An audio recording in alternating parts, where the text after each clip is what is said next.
In 2023, confidence in Parliament and government reached a historic low.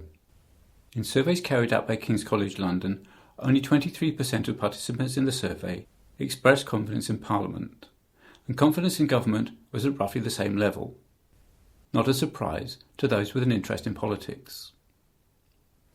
In the same survey, confidence in British political parties was exceptionally low at 13%. In the 2019 general election, British people were given a choice between Jeremy Corbyn and Boris Johnson. Jeremy Corbyn led the Labour Party to their worst defeat in decades, and while the Tories gained a large majority, Johnson only lasted 3 years as the Conservative Party leader. He was followed by Liz Truss, who was elected by the Conservative Party membership, but she only lasted 49 days, and was the shortest-serving Prime Minister this country has ever had. Should it occur to someone that getting involved in politics is a way of contributing something to society, then a look at what's been going on over the past few years would be enough to put most people off, and it seems it has. The decline in membership in the old parties left weaknesses that allowed individuals who should have been unelectable to become party leaders. There's nothing new about this, but there's usually been a core of good, hard-working people in the parties who have hauled their party back towards electability after it's gone astray. The problem for the public is that this shouldn't be necessary. We're paying politicians to do the job properly all of the time, not just some of the time. This, of course, has led to the extraordinary rise of reform. As to where that will lead is not yet clear. In spite of this, and the more recent starting of your party, it's likely that only around 2% of British voters are members of political parties. This, of course, means that about 98% of us don't want to join a political party. I suspect that this is because many of us instinctively understand that there's something fundamentally flawed about party politics, something immoral about a representative democracy that is neither representative or democratic. This means that the nonsense that is parliamentary democracy will continue for the foreseeable future, unless something dramatic happens. As you'll know, that's going to happen, and there's going to be some changes for the better. That is, of course, if it hasn't already happened by the time you watch this. That change creates enormous opportunities for making Parliament better represent the people of Britain. There are a lot of good people in the political parties already, but there need to be more. The introduction of Campaign for Democracy systems should lead to a huge increase in party membership, and this in turn should lead to an increase in the experience and expertise of those available to serve in our various parliaments. But are there other barriers that might exclude people who have much to contribute? One barrier, and it's a contentious one, is politicians' pay. It's often said that if you want better people in Parliament, we're going to have to pay them more. That's politically difficult, as there's probably quite a few voters who are thinking that some MPs aren't worth the money they're getting paid already. There is some truth in this, but what if MPs' pay was linked to their earnings prior to becoming an MP? That would mean that some MPs would be getting paid more than others, but to put it bluntly, some are worth more than others. What would happen if this change was put into place? Linkage, but with a minimum and a maximum level set. With new systems of government in place, and greatly increased party membership, we can expect the number of people who would be interested in being prospective parliamentary candidates to rise sharply. We can also expect more care in the selection of candidates from that larger and wiser party membership, a membership that will have undergone a shift in political culture as we change from being subjects to being citizens. That should increase the likelihood of good candidates being selected, something that will encourage people with the experience and expertise we need to put themselves forward. Amongst those who might be interested in getting more involved will be some who can't do politics full-time because they need to continue in their profession to ensure the continuity of experience and expertise that makes them employable. In many jobs, a break from work of more than 2 years are seen as making a person unemployable due to an inevitable decline in knowledge and skill. Few in that situation are going to give a career in politics a second glance, especially when it's borne in mind how precarious being an MP can be. But there are people outside politics who have much to contribute to the breadth and depth of knowledge needed in the creation of legislation. Much of the expertise needed does exist in Westminster, but it's not in the House of Commons, it's in the House of Lords. And some of it comes from those who only attend part-time, and who only get paid for the days they attend.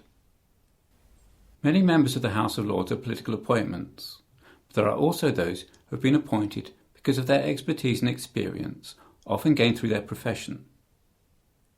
Here's a recording from a parliamentary committee looking into the membership of the House of Lords. The speaker is Lord Philip Norton, who is a Professor of Government at the University of Hull. This morning, as an exercise, I actually got our members' photo book to just randomly look. So I just opened it at the middle, which happened to be women crossbench peers. And that gives you some idea of the flavour of those who are appointed. So Baroness Hollins, who's a Professor of Psychiatry, Tanny Gray-Thompson, Baroness Gray-Thompson, the Paralympian, Baroness Teach, of course, you've seen because for the pre-appointment hearing, a very distinguished lawyer, Baroness Finlay of Llandaff, Professor of Palliative Care, Baroness Butler-Sloss, who of course was the first woman Lord Justice of Appeal, President of the Family Division of the High Court, largely responsible for the Human Rights Act, Baroness Brown of Cambridge, who's an engineer, late Baroness Boothroyd, of course.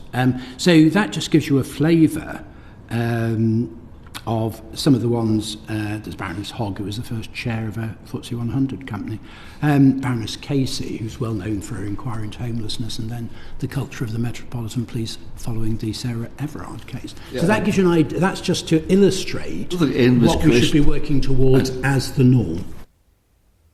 Here's another one that gives you some idea of how much experience is available in the House of Lords. So, for example, last week we had the second reading of the Investigatory Powers Amendment Bill. Well, Lord Anderson of Ipswich spoke, former independent review of terrorism legislation, whose independent review earlier this year gave rise to the bill. And we also had two former heads of MI5 speak. So you've got. Some might question whether or not these peers have an impact, but this video clip from the same committee makes it clear that they do make a difference. The amendments to legislation they make when bills reach the House of Lords. Here's Professor Meg Russell of University College London speaking to the same committee. I'm due to be writing a small piece on the Levelling Up and Regeneration Bill, which has obviously just gone through. There was quite a lot of controversy in the Commons on that bill. There were 95 amendments in the Commons, most of them at report as a result of government concessions. But then in the House of Lords, there were a further 424 government-sponsored amendments.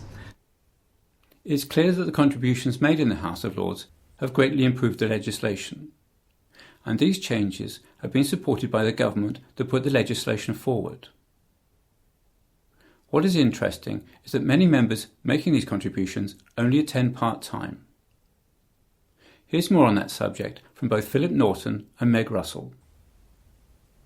At the moment you have some people who are still, like some of those that Philip mentioned, perhaps, who are still active in their professions, and they bring that expertise into the House. And then you have many people, of course, who are retired, who don't wish to contribute full-time anymore, but who have a wealth of experience, and that includes people who've retired from this place.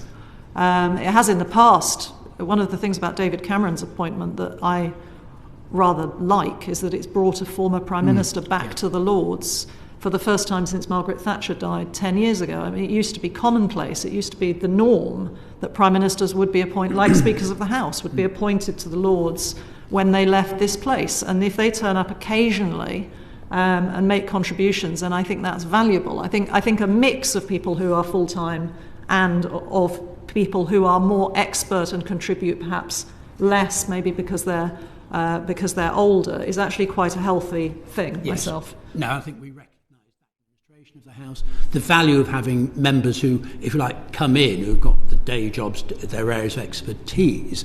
The value is the expertise is current.